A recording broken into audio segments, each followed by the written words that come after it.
I went deep, and I wasn't kidding. I went into human psychology, how the brain works, and really everything around sales and psychology that I could use to my advantage.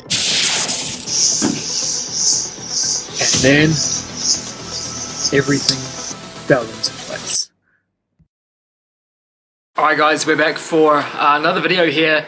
Now in this one I want to walk you through really like, should you start a coaching business or should you become a performance partner? Okay, and there are a few key distinctions as to which you should do and why. In this video I'm going to walk you through exactly which you should go for and why. Okay, so first of all, from a performance partnering point of view, this is really good for someone who's never run an online business, someone who's just tapping into the space and wants to get their feet wet, earn 10K plus a month, and really even transition out of a normal everyday job.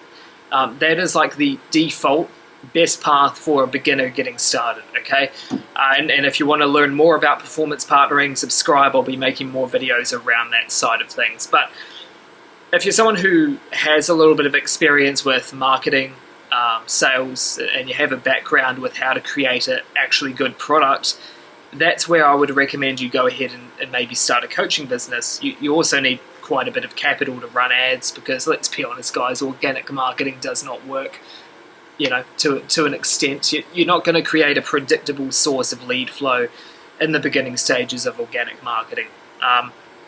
So you need good ad budget if you want to get off the ground quickly.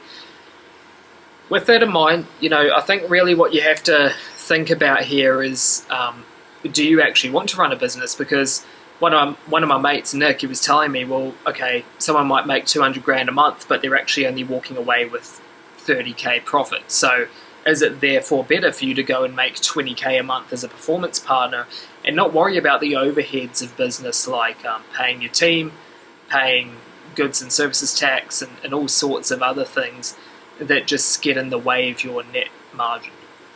Something to think about. But what I would say, through having done both, it's really a situation where I think if you're a beginner, you should start with performance partnering. Okay, this is where you can go out there, pretty much latch yourself on to an already successful company and actually start being valuable to them via becoming a salesperson and actually closing deals for them, taking a commission, but without you having to build all of those hard pieces yourself, without having to have years of marketing experience or, knowing how to run ads, knowing how to create the product, knowing how to do group coaching. These are all the things that you have to piece together. For some of you watching this, you'll be considering things like drop shipping, affiliate marketing, all that other junk. Do not do it, guys. Okay, I'm telling you now, I'm going to save you years of struggle. Do not do it. The only things that work, in my opinion, are trading, okay, performance partnering, running a coaching business, and conventional business, as far as online goes, at least to my knowledge. Now, guys, look, performance partnering, I'm just going to give you the case for it, okay, because I know a lot of you are out there right now wanting to start the coaching business, and I'm going to tell you why you should start with performance partnering if you haven't already got a really well-established audience, or you're someone who has never started online before. When you become a performance partner, what are you doing? Well, you're latching on to an already successful company who is actually going to give you insight into how they run, how they generate leads for their business, and how to actually go out there and generate sales with a good product. So why would you go out there and pay a coach $10,000 to teach you how to do these things when you could just go get paid to learn all of it within being a performance partner? I don't know why people do it. Maybe they're impatient, but what I can tell you is that for people who have started a coaching business from scratch, no experience online before, it is very, very difficult to do.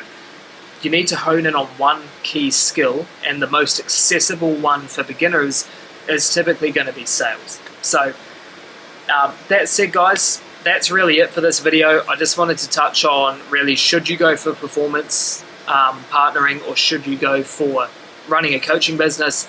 And I think the general consensus is, if you're someone who's still in a 9-to-5 right now, default performance partnering, which again, I have more videos on, so subscribe. But for anyone else who maybe has all of the hats sorted, they know how to run businesses, they've got all the things like ads and sales and marketing and product down, go for a coaching business. So that's it, guys. See you in the next video, and to your success.